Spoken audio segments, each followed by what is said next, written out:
Hello, नमस्कार. श्री स्वामी समर्थ. कशा आहात सर्व? मस्त ना?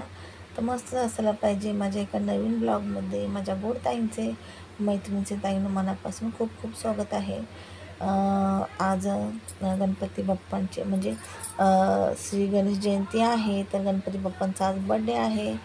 तर तर गणपती बाप्पांचा फोटो ठेवला होता आणि हे स्वामींच्या मठात गेली होती काल.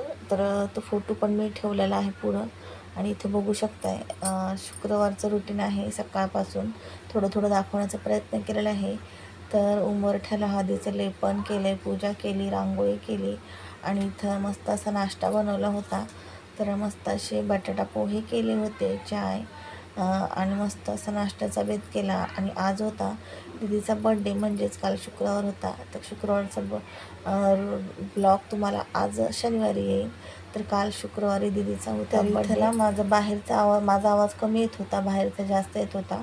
पण मी तर आवाज स्टॉप केलेला आहे आणि व्हॉइसओव्हर देत आहे. तर चालू आहे शॉपिंगला. दीदीला कपडे घ्यायचे आहे बड्डेसाठी. चला, तर आता भरपूर संध्याकाळी आल्यावर पण स्वयंपाक वगैरे करायचा आहे. तुम्हाला कपडे आल्यावर दाखवते मी. आणि इथं बघू शकता, आता मी काही कपडे आणलेले. तिने वेस्टर्न ड्रेस घेतलेला आहे. तर स्कर्ट आणि टॉप म्हणजे असं याच्यामध्ये घेतलेला आहे. क्रीम कलरचा कट आहे आणि ब्लॅक कलरचा वरचा टॉप आहे आणि शूज घेतले त्याच्यावर मॅचिंग. त्याच्या व्यतिरिक्त तिने अजून छोटं मोठं सामान पण घेतलं, मी घेतलं. पण मला एवढं म्हणजे घाई होती की आता स्वयंपाक वगैरे करायचं होतं आणि त्यामुळे मी फक्त कपडेच दाखवले. ते बघू शकता, हा ड्रेस आहे कॉम्बिनेशन असं क्रीम आणि म्हणजे व्हाईट कलरमध्येच आहे पण थोडा क्रीम कलर. आणि पनीर हे आरेला डीमार्टला पाठवलं. आमच्या इकडं कसं असतं, ज्याचा बड्डे असतो त्याच्या आवडीनुसार स्वयंपाक केला जातो. तर दीदीला खायचं होतं मटर पनीरची भाजी आणि नान मागवले होते डीमार्टवरून. तर आर्यला पाठवलं होतं नान वगैरे आणायला.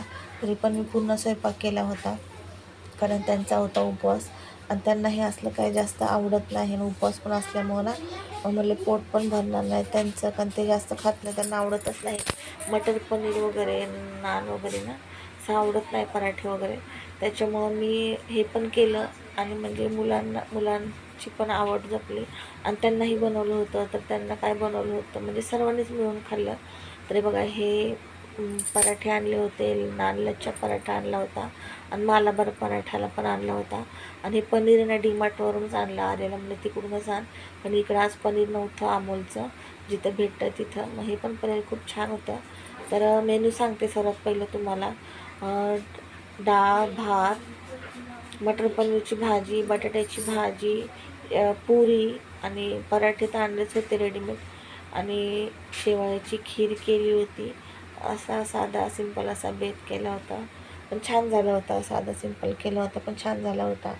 म्हणजे कसं त्यांनाही आवडलं. आणि कारण की त्यांना जास्त करून अशी पुरी भाजी वगैरेच आवडते. तर मग पुऱ्या केल्या तर गव्हाच्या पिठाच्या पुऱ्या. मस्त असा सर्व स्वयंपाक झाला होता. उशीर लागला खूप, थोडं थोडं हे ते सर्व करायला. एक भाजी एक हे असल्यावर काय वाटत नाही, पण सर्व थोडं थोडं करायचं म्हणलं उशीर पण तेवढाच झाला होता. घाटकोपरला जाऊन आलो. नंतर तिथून पण मग मला पूजा वगैरे करायला भेटली, कारण की उशीर झाला असता मग स्वयंपाकाला. नंतर मग तयारी वगैरे करून बड्डे पण सेलिब्रेशन करायचं होतं. तर कोण नव्हतं जास्त, आम्हीच होतो घरातले म्हणजे आम्हीच. आता लहान लहान मुलांना काय बोलवत नाही हे लोक. तर आर्याच्या बड्डेला तेच लहान मुलं आले होते, त्यांना माहिती पडलं होतं तेव्हा. तर ईशाने कोणाला नव्हतं बोलवलं लहान मुलांना. आणि ही बघू शकता, छान अशी ग्रेव्ही तयार झाली ती. तर ह्याच्यामध्ये ना वाटाणे मी शिजवून टाकले होते, कारण फ्रीजर मटर नव्हते. आणि इथे बटाट्याच्या भाजीचं 3 बटाटे घेतलेले आहे. त्यातला अर्धा थोडासा खराब झाला होता, म्हणजे काळा निघाला होता, तो काढून टाकला. आणि मस्त असं स्वयंपाकाचा बेत केला होता. आणि भांडे बघू शकता, दीदीने भांडे घासले होते. आम्ही घाटकोपरून आल्यावर शॉपिंग करून आले म्हणजे भांडे घासलेले, तरी पण एवढे भांडे पडले बघा. अजून तर भरपूर पडले. सर्व भांडे तिने रात्री घासले. आणि ते सकाळीच मी ना गॅसची पूजा वगैरे करून घेतलेली. जेव्हा उंबरठ्याची पूजा केली ना हळदीचं लेपन करून, तेव्हाच मी गॅसची पण पूजा लगेच करून घेतली. कारण गॅस वगैरे धुवून झाला होता. मग लगेच आहे ना एका वाटीमध्ये मी हळद वगैरे ना हे करूनच ठेवते, म्हणजे म्हणजे जास्त वेळेस परत परत आपल्याला तेच नको करायला. एकदाच भिजवून ठेवले ना हळद वगैरे, तर मग बरं पडतं. लगेच घेऊन करायला, पूजा वगैरे करायला भरपूर अशी कोथिंबीर टाकली आणि खूप साध्या सिंपल पद्धतीने दीदीचा बड्डे केला, पण खूप छान झाला, खूप मस्त झालं. जेवढं साधा सिंपल करू तेवढं छान वाटत असतं. असं नाही की ह्यांना त्यांना सर्वांना बोर. तर मी इथे ना पुढं तुम्हाला स्वयंपाक पण दाखवला आहे आणि केक वगैरे पण दाखवलेला आहे. केक आणलेला यावेळेस इकडून केक नाही आणला, कॉलनीतून पण गेल्या वेळेस ना आर्याचा बड्डेला त्या दिवशी आणला होता ना, तर तो केक एवढा टेस्टी नव्हता. पैसे तेवढेच, पैसे काही कमी नाही, पण केकला पण टेस्ट नव्हती, कडू कडू लागत होता खाता वेळेस. त्याच्यामुळे त्यांना बोलले दीदीच्या बड्डेला इथून केक आणू नका, मग त्यांनी बाहेरून आणला होता केक. छान होता केक, एकदम म्हणजे मस्त होता. कडू वगैरे काही नव्हता, फ्लेवरही खूप छान होता, चॉकलेटच फ्लेवर होता. आणि बघा अशी मस्त अशी भाजी झाली होती ना, थोडीच केली ती पण खूप छान झाली होती.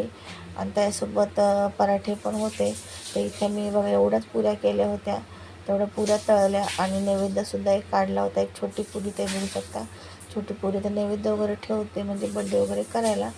तर सर्व झालेलं आहे, पसारा भरपूर असा पडला आहे. आणि पुरा तुम्हाला तेलकट दिसत असेल, पण तेलकट नाही, पराठा आहे. तर तुम्ही बघू शकता मी तयार झाले. दीदीचा बड्डे केक कापायचा आहे, तर दीदी त्याने घातला बोलवायला. तर तयारी वगैरे करून मठात जाऊन आली. तर माझा स्वयंपाक वगैरे सर्व झाला. मी आता ना ड्रेस वगैरे घातला आहे आणि तिचीच वाट बघत आहे. तर तुम्हाला केक दाखवते, मी मठात जाऊन आलेली आहे. तर इथं बघू शकता दीदी मठामध्ये गेली होती, तिचा बड्डे होता, तिला मठात जायचं होतं. तर सकाळी दुपारी टाईम नाही भेटला, गडबड शॉपिंग वगैरे. तर मठामध्ये पेढे वगैरे ते नेले होते, पेढे केळं. तर तो त्यांनी प्रसाद पण दिला थोडासा, पाय वगैरे पडून आली. आणि बघा हा केक मस्त असा केक होता, ते पप्पांनी आणला होता, दुपारीच आणला होता. तर कसं वाटलं आजचा बड्डे सेलिब्रेशन, साधं सिंपल असं नक्की कमेंट करून सांगा. असे छान छान व्हिडिओ, ब्लॉग, रेसिपी बघण्यासाठी नक्की चॅनल सबस्क्राईब करा, जेणेकरून मी जे व्हिडिओ टाकते ते तुमच्यापर्यंत सर्वात पहिले पोहोचण्यास मदत होईल.